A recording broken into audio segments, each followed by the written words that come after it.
Baik pemirsa, kita saat ini sudah bersama Bapak Teguh, pendamping dari Ibu Dina.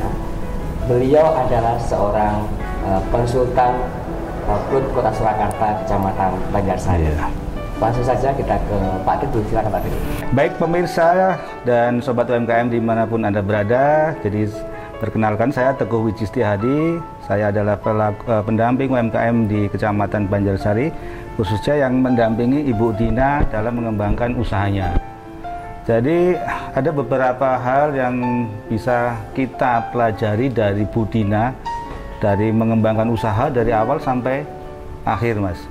Jadi beliau ini termasuk mempunyai motivasi yang tinggi, yang kuat sekali, dan mampu melakukan inovasi dan kreasi yang membuat produknya itu kemudian berkembang dengan cepat. Nah, salah satu contohnya adalah produknya yang tadi kita tampilkan di awal tadi.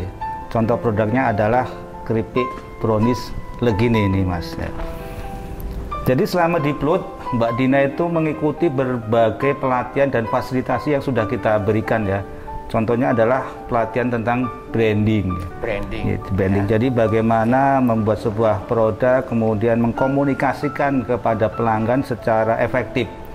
Nah, branding itu mulai dari pengemasannya seperti apa, kemudian membuat tagline-nya seperti apa, kemudian cara etiket labelnya juga seperti apa. Beliau sangat antusias sekali untuk mengikuti pelatihan-pelatihan. Kemudian juga ada pelatihan tentang manajemen keuangan. Nah, kita tahu selama ini salah satu kelemahan dari pelaku usaha, khususnya UMKM, adalah tidak bisa memisahkan antara keuangan rumah tangga dan juga keuangan bisnis. Ini masalah yang cukup besar ya Pak? Ya, masalah klasik ini. Pasti semua pelaku usaha yang baru mengawali biasanya masih bercampur antara masalah seperti itu. Baik. Kemudian juga ada pelatihan marketing online. Nah, beliau juga sangat aktif sekali di media sosial. Nah, jadi media sosial yang sekarang ini benar-benar dimanfaatkan sebagai media promo untuk memasarkan produknya. Nah, itu beberapa pelatihan yang diikuti oleh Mbak Dina, sehingga kita tahu sekarang produknya sudah go nasional ya Mbak. Bahkan banyak konsumen-konsumen yang dari luar kota yang memesan produk beliau. Luar biasa ya. Dari gitu. Produk UKM Kecamatan Banjarsari sudah go nasional. Ya, begitu. Dari pemasarannya mungkin seperti apa Bapak? Baik, dari pemasaran selama ini saya tahu ada dua bentuk ya dari Mbak Dina itu, jadi offline dan online. Ya. Kita tahu beliau juga memiliki pasukan reseller yang cukup banyak. Pasukan reseller. Nah, pasukan resellernya. Mungkin bisa dikatakan nih pasukan resellernya bentuknya seperti apa? Ya. Mungkin bisa menginspirasi pemirsa di rumah. Ya. Dari awal saya mengetahui titik kelemahan seorang UKM itu semuanya sendiri. Jadi saya memilih untuk fokus di produksi saja. Nah, kalau saya harus memilah-milah, saya harus produksi, saya harus marketing, itu hasilnya tidak akan maksimal dan produk saya tidak akan cepat berkembang. Nah, berangkat dari itu saya berusaha menjaring reseller sebanyak-banyaknya. Jadi dari produk yang saya buat ini, khususnya legini, saya pasarkan di sosial media manapun, untuk menjaring reseller sebanyak-banyaknya. Dan alhamdulillah ternyata untuk remaja putri dan ibu-ibu muda itu sangat antusias. Mereka rata-rata adalah reseller saya dan itu ada di seluruh Indonesia. Ada di seluruh Indonesia, luar biasa. Apa yang menenagai mereka untuk mau bergabung dengan Ibu? Oke. Satu, mereka pasti melihat dari, kalau sosmed itu kan foto. Jadi untuk reseller, saya memberi mereka itu sebuah paket foto. Jadi saya pun foto tidak asal foto. Foto produk saya pun difoto dengan fotografer makanan. Ya, memang perlu modal, tapi dampaknya untuk para reseller itu mereka tertarik karena bagus. Jadi istilahnya sangat menjual, terlihat dari foto aja sudah sangat menjual. Jadi mereka optimis membeli di saya, mereka pasti habis seperti itu dan beli lagi sekali. Dan pasti pendampingannya dari Pak Teguh selaku konsultan PLUT pasti juga sangat intens sekali ya.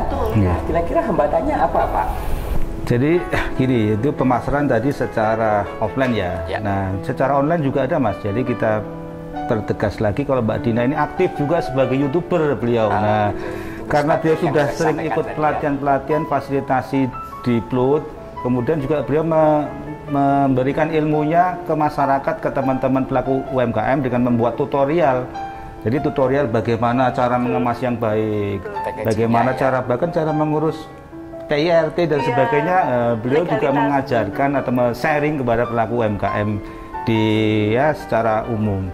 Kemudian kendala yang kita hadapi selama ini sebenarnya itu adalah dari dalam diri kita sendiri, Mas.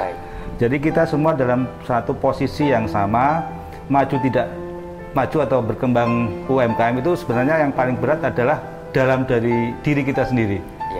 Jadi saya pikir Ibu Dina ini sebagai ibu rumah tangga dan juga sebagai pelaku usaha, beliau sudah mampu mengatasi kendala baik dari segi waktu, dari mengelola rumah tangga, kemudian mengelola usaha sudah bisa disinkronkan.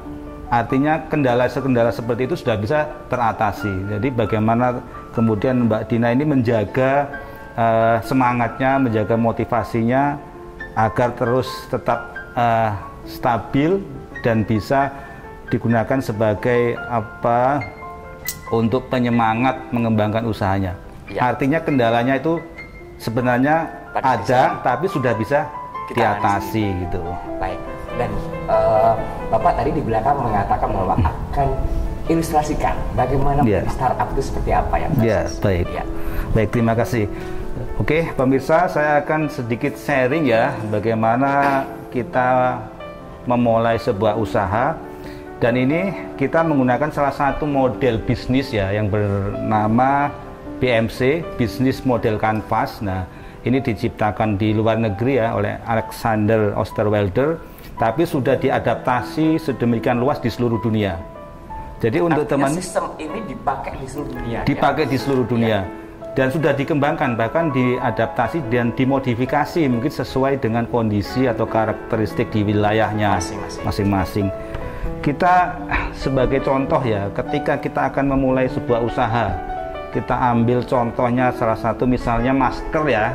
Usaha masker kan sekarang sedang menjamur, Mas, di masa pandemi ini. Ketika kita akan memulai usaha membuka masker, hal yang pertama kali kita lakukan adalah nomor satu adalah kita menentukan customer segmennya. Jadi segmen yang akan kita tuju itu siapa? Kita tidak langsung membuat masker, tapi kita membuat target terlebih dahulu. Apakah produknya itu ditujukan ke anak-anak, wanita, pria, dewasa, atau bahkan dari kalangan menengah ke atas. Nah, itu harus kita perinci di nomor satu ini. Berarti yang targetnya. paling utama adalah tentukan target pasar. Walaupun ada di sebagian kalangan mereka tidak dimulai dari customer segmennya, tapi dimulai dari value, nilainya. Nah, jadi apakah nilainya itu bermanfaat atau tidak. Tapi secara umum dimulai dari customernya. Customernya itu targetnya siapa dulu. Kemudian value proposition ini nilainya. Jadi nilai tambah. Ketika kita misalnya membuat sebuah masker, nilai tambah dari masker yang kita produksi itu apa? Nah, sekarang karena banyak sekali. Kenapa harus membeli tempat pelaku itu? Nah, iya. Jadi contohnya sekarang banyak berkembang inovasi masker. Ya. Nah, kita tidak harus melulu mengikuti tren yang berkembang. Kita harus menciptakan inovasi.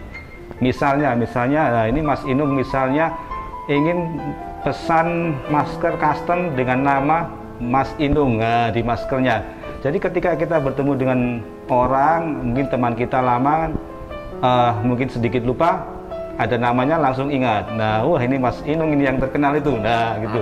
Ataupun misalnya membuat masker yang mungkin bisa mengkilat. Nah, ketika di dalam pencahayaan yang sama-sama atau gelap, membuat wajah Mas Inung bisa bersinar karena maskernya lebih bisa bercahaya. Nah, itu salah satu contoh di value-nya. Bisa diperinci lagi value apa yang didapat dari produknya. Kemudian nomor 3 ini channel. Jadi pemasarannya atau distribusinya kita melalui apa?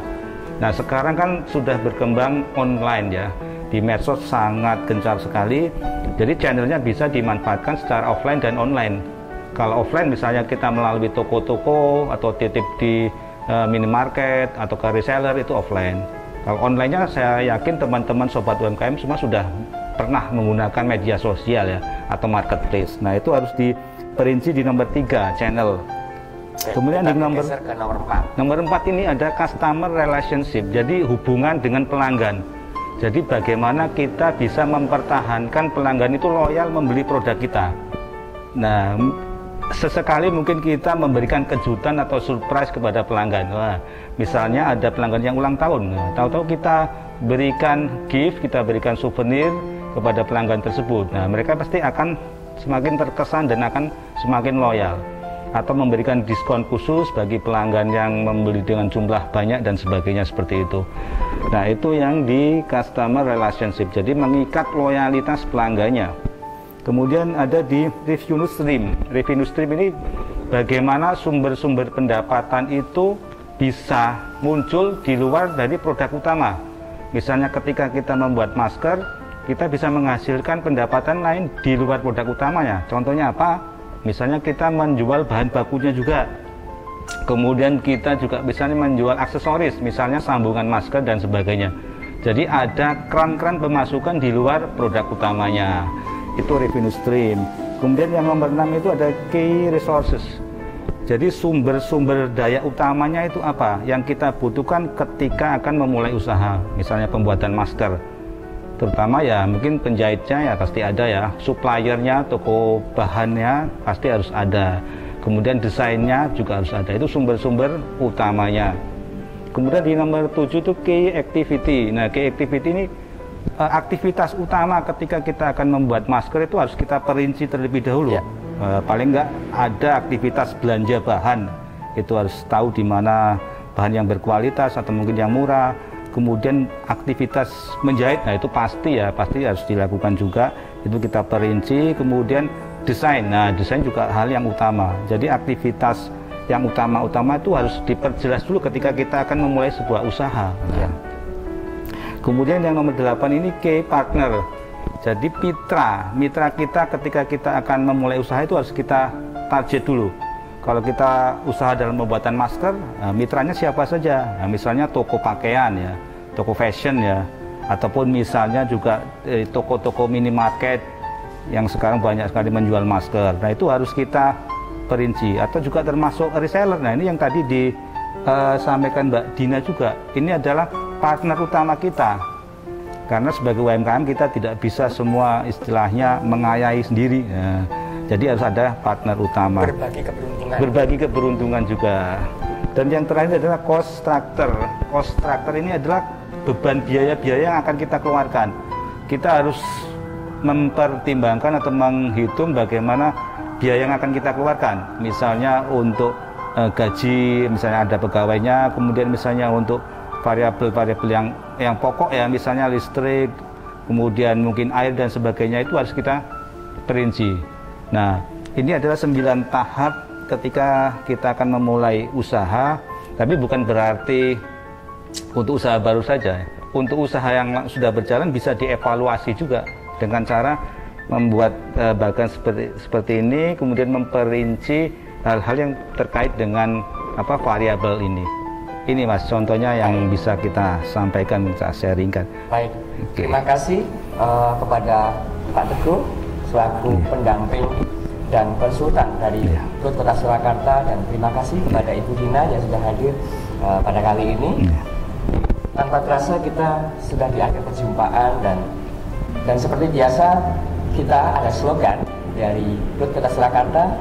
Nanti Pak Teguh, apa Pak Teguh slogan? Baik, Sobat UMKM semua, sebelum kita nanti kemukakan slogan UMKM di Kota Surakarta, saya sedikit memberi pesan ya kepada teman-teman semua, bahwasanya ini yang saya selalu tekankan, ketika ada sebuah pendampingan dari sebuah lembaga pendampingan, pada dasarnya pendampingan itu adalah mendampingi diri sendiri. Ketika saya mendampingi Bu Dina, pada dasarnya Bu Dina adalah mendampingi dirinya sendiri sehingga untuk maju dan berkembang. Oke, kita ada slogan untuk tagline di Kota Surakarta, yaitu slogannya UMKM Pola Ekonomi Munggah. Nanti kita sama-sama ya. Oke, UMKM Pola Ekonomi Munggah. Baik pemirsa, kita ketemu di episode berikutnya.